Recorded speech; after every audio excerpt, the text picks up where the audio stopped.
Staff and students were in high spirits and $5,000 richer after what began as a play lunch activity attracted national acclaim. The school reuses waste office and classroom paper to make saleable stationery kits. The idea was entered in a national magazine and detergent competition. St Joseph's was one of 3,000 entries, including shire councils, schools and community groups. We were looking for practical applications of environmental work, and not just for people that were basically talking about the issue. What really impressed us about Belmont was that they were actually putting all different aspects of environmental work into use.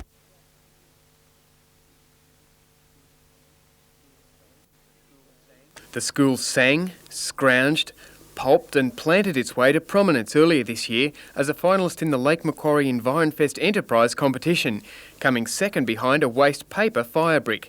The latest winnings will be invested in the school's ongoing recycling program, shade areas and tree plantings.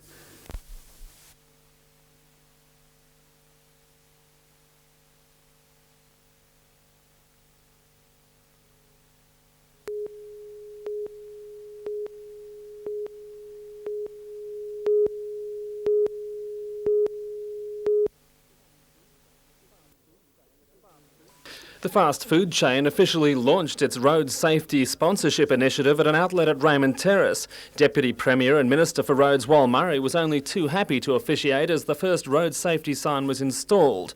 The message, aimed at children and parents, will be backed up with a series of pamphlets on other aspects of road safety, but still concentrating on the main themes of seatbelts and frequent stopping to beat fatigue. Mr Murray says the state's motorists are in a position to reduce the road toll even further than last year, which was 102 deaths fewer than the year before. We're looking at, in 2 years, reducing the death toll, the trauma, the problems on our roads by some 237 people, and that's without all the accidents.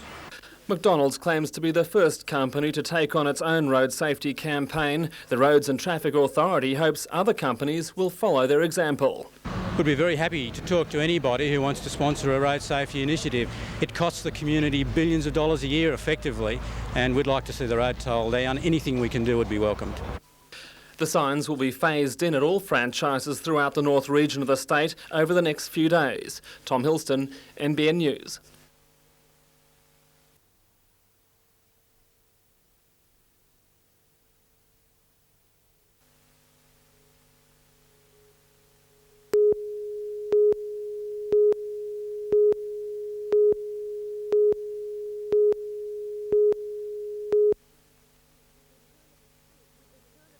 With the turn of a switch, Minister for Public Works Wal Murray sent thousands of litres of water pouring through the Link Tunnel and into the Wyong River.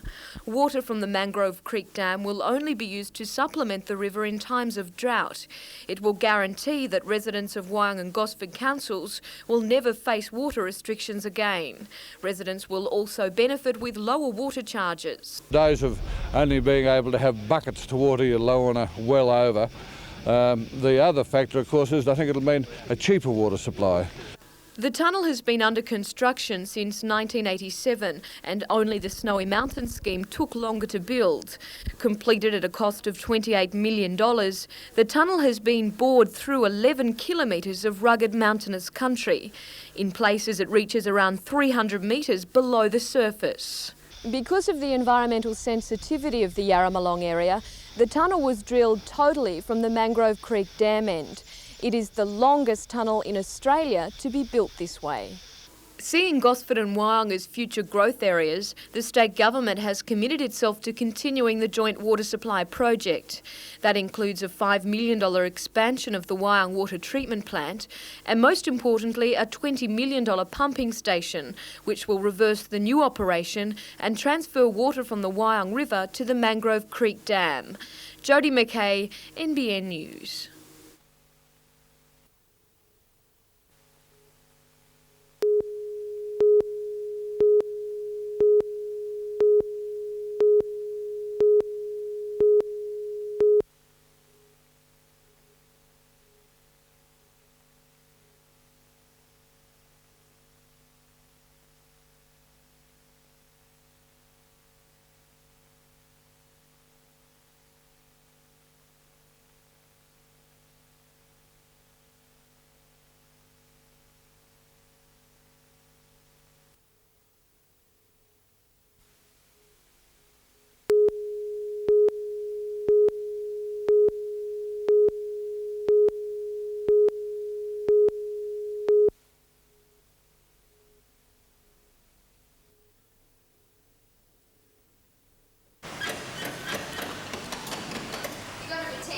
Payphone vandalism cost Telecom $10 million this year. $300,000 of that was in Newcastle on the Hunter. Many, such as Sandra Anderson, know the feeling of discovering a senselessly damaged payphone. How cranky you feel, you know, if your car's broken down or you've got to ring home for an emergency or something. Sandra was working as a night cleaner at the Newcastle West Post Office in Hunter Street when she noticed a gang of youths smashing telephone booth windows. She called the police and prompt action led to an arrest and prosecution. Telecom praised Sandra and rewarded her with a $500 cheque. But the battle goes on. According to area manager Bob Forbes, the more fortified the phone booths become, the more determined are the vandals. In some cases, the phone booths simply can't be maintained. We've got one now, which we've just pulled the pin on. We've decided we can no longer afford to keep it in the street in its particular location. It's unfortunate, but we can't just continue to fix it at the cost that it is costing us now.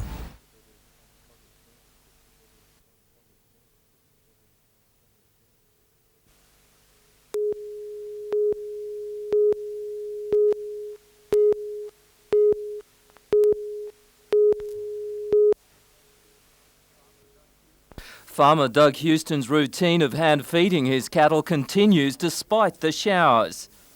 His Singleton property has received more than 90 millimetres of rain, but as yet there's been little pasture response. 65% of the state is in the same trouble. While the drought declarations still stand, farmers say the rain of the last week is the best news they've had in the last 6 months. Doug Houston says it was the perfect Christmas present, but it will all be wasted if more rain doesn't follow. You've got to take what comes, but I'd like to see another 6 inches of rain in a month.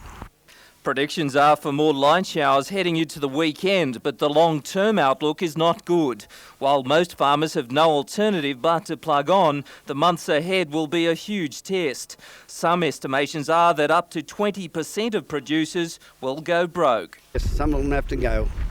I think the banks will soon tell them whether they're good or bad. Peter Ryan, NBN News.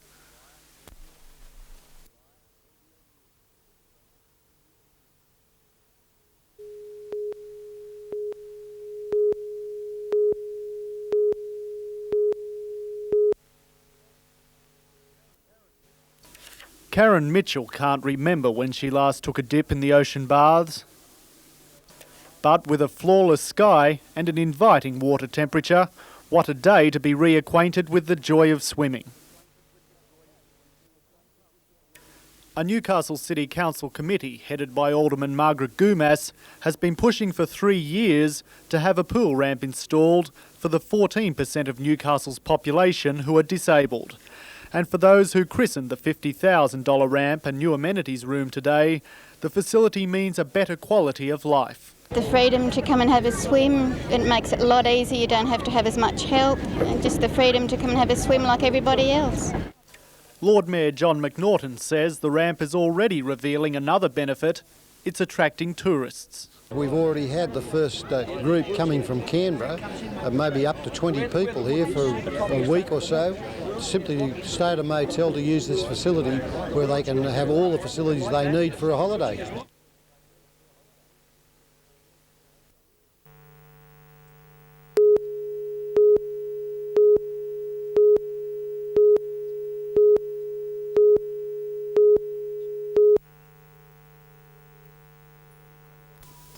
"39-year-old Greg Keys was presented with a new car by Closter Daihatsu after winning a novel quit smoking competition conducted by NIB Health Fund and the Hunter Area Health Service. Although there was only one winner, Health Service Administrator Tim Smythe said the competition had encouraged many other smokers to quit for life.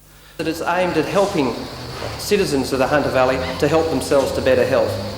Greg admits that he had another reason to quit smoking after 24 years. His wife is expecting a baby and the house has become a smoke-free zone. Greg says he's not tempted to slip back into his old habit, especially now that his every move will be watched. Most of the blokes at work will be looking out, sort of keep an eye on me. But just in case he is tempted, the car's cigarette lighter comes with a discreet reminder. Tom Hilston, NBN News.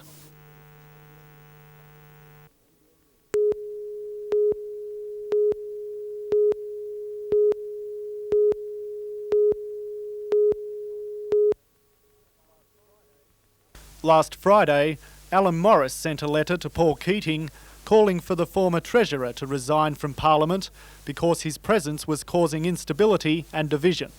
The man that Mr Morris suggested leave politics is now the leader of the ALP and Australia's Prime Minister.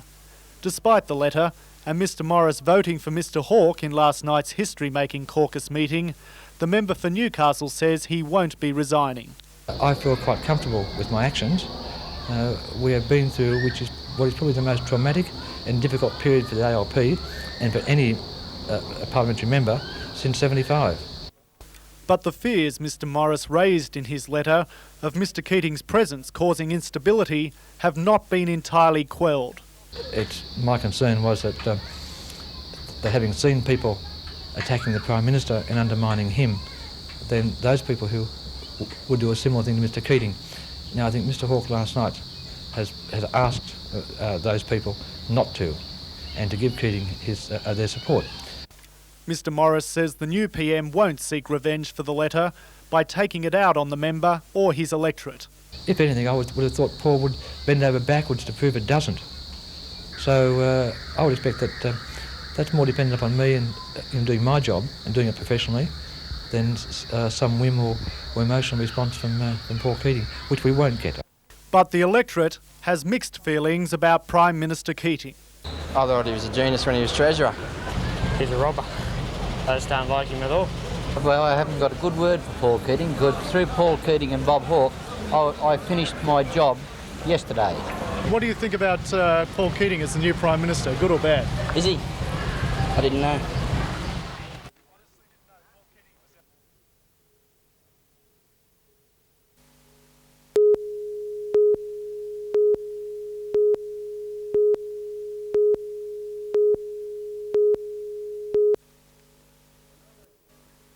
Ronaldo Cameron is a world-respected dancer with a difference. He's devoted his life to performing for peace rather than profit.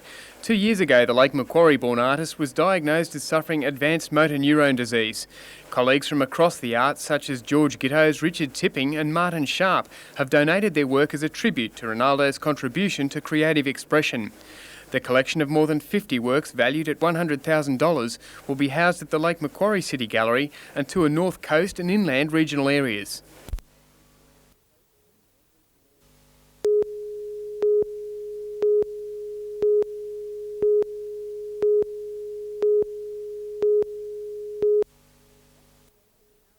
David Hurd had been out with friends on Friday night. About 1 a.m, one of his mates gave him a lift to Kurrambong. He started to walk the rest of the way home along the freeway, but he didn't arrive. His body was found at the side of the freeway by motorists about 6 o'clock on Saturday morning. Police believe he had been hit by a truck or a car. Nobody cared, nobody stopped. The driver of the truck or the car didn't stop. How can anybody be so cruel to leave a young man laying there, or anybody laying on the side of the road? David's brother and stepfather today returned to the scene of the incident. They were trying to find some clues about how David was killed. The family has asked anyone who may have seen the incident to assist Morisset Police. Just like to appeal to all the motorists on the road over Christmas to take care and not have a sad Christmas like we're going to have. The police say that if David was hit by a truck, it is possible that the driver is unaware of what happened. Jane Anderson, NBN News.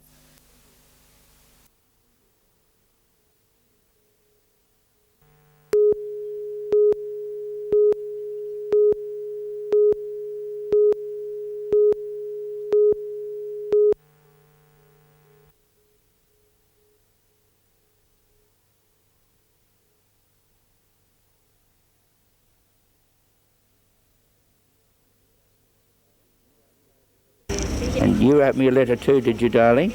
Yeah, but I didn't get a letter back. You didn't get a letter back yet. That's because it's still up at the workshop. But I'll read it tonight before I put the reindeers on the sleigh. Now after three, I want you to say monkeys. You ready? 1, 2, 3. Monkeys. Good kids. And the little fellow here, what does he want? Sunglasses. Sunglasses. All right.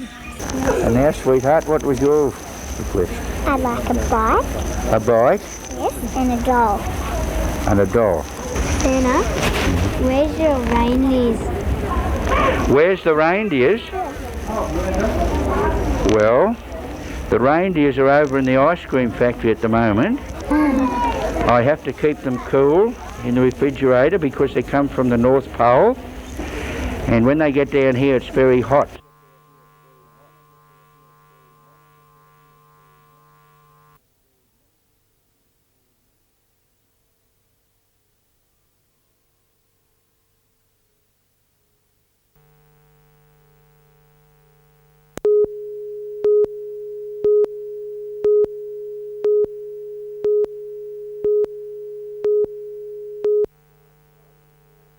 Marty McMillan was back in the water at his home break Merewether today doing what he does best. 1991 has been a year of travel through the US, France and Australia, competing against the world's best longboard riders. To win the title, Marty had to outpoint surfing legend Nat Young, a feat he puts down to hard work and commitment. There's probably no comparison between my surfing and Nat's because he is one of the best surfers in the world. And like I said, I won this competition through consistency. Marty picked up his trophy this week in Hawaii and he's hanging on to it tightly. He joins a long list of talented Merewether surfers who have made their mark on the world scene. Mark Richards, 4-time shortboard champion, and the up-and-coming champions Matt Hoy, Simon Law, Luke Egan and Nick Wood. What is it about this place? I think it's the variety of the waves. Like there's waves every day, there's different waves somewhere. Marty McMillan will be trying to retain his longboard title next year, dragging his 3 9-foot boards around the circuit, hoping to keep Newcastle riding high on the wave of international sport.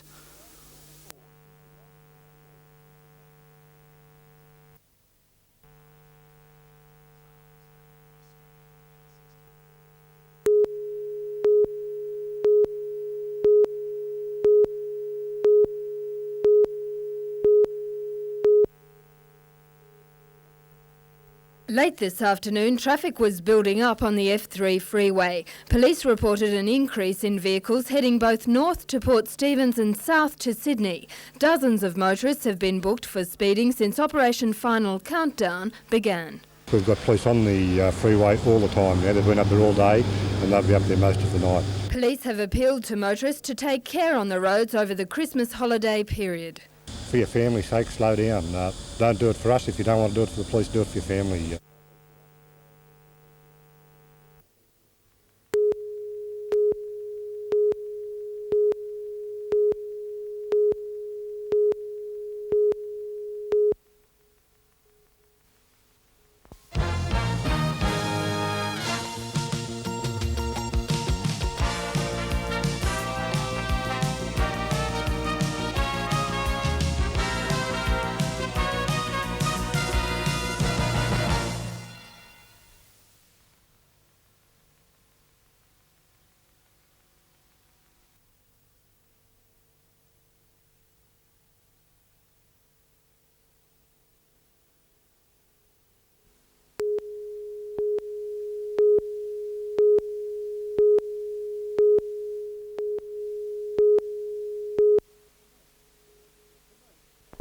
For most people, like the Gates family feasting in Jesmond Park today, the meaning of Christmas is easy to define. Family. My children and family. Today, in particular, we thought we'd break away from the Northern Hemisphere type of Christmas and just have Australian seafood in the park. But for a few, Christmas 91 meant another day at work. At Cooks Hill Fire Station, 15 officers were on duty, but while they weren't able to be home for dinner around the family table, the festive spirit wasn't lost on the job. The relatives came to them. A lot of the boys have got younger children that they're going to be away for most of the day. We're on from 8 till 6, so we just thought it was a good idea to bring the family together and make it more enjoyable for them and us as well. Also maintaining their vigil, the pickets at the Wallsend Hospital site. 6 opted for turkey in the former ambulance bay in the hope to taste something sweeter in the future. Victory at seeing the hospital reopened. Did Santa even make it to the picket line at Wallsend Hospital? I think he didn't find the picket line. I don't think he did. For those without a family or home to go to, the Hamilton Wesley Uniting Church put on a dinner with about 60 attending. This ain't the first time we've done it, but we're hoping to develop more a sort of a feeling where people can come in and can enjoy themselves, feel, well, here they've got the biggest family gathering, if you like, in Newcastle.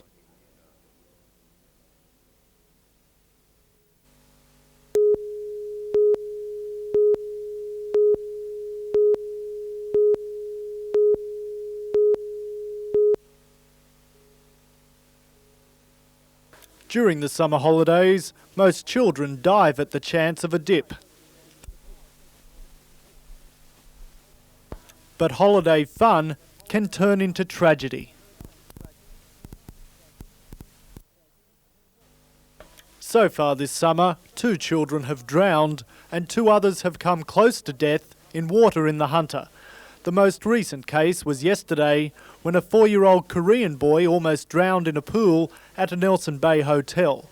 He's still in the intensive care unit at John Hunter Hospital. This year would show up to be on comparison with other years that we've had where child injuries and drownings and that sort of thing have been involved. Mr Mulborough says what irks the ambulance officers is that nearly all water accidents involving children are preventable. And while a fence may keep children away from one of their biggest killers, there is a simpler and surer method. The only sure way to do it is to make sure that you're actually there with the children watching them.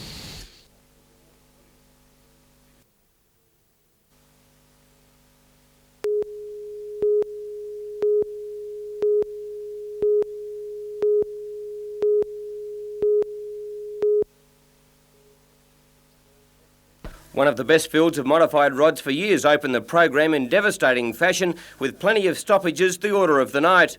For Alan Harris, an exit with a difference. Running second, Harris climbing straight over the top of Bundy, over he goes high into the air, right up off the wall. The poor old fence and the car took a hammering, Harris able to climb out of the vehicle and walk away unscathed. With valuable points in the ISP Masters up for grabs, the super sedans charged hard from the outset, with the inevitable coming together. From the restart, series leader Don McEwen stamped his supremacy with a fine drive to win the Stars Dash and also later in the evening proved too good in the 15-lap feature to extend his lead in the Masters. Singleton driver Roy Urpeth, the current New South Wales champion, blitzed his opposition to win the Formula 500 Grand Prix feature from a gaggle of interstate and local drivers. And in the NBN Demolition Derby, where the rule book is thrown out the window, David Revies created history by winning 2 demolition derbies in succession. Tomorrow night sees the first appearance of American whiz Steve Kinser, and the Australian sprint car drivers will be keen to pit themselves against the current world champion.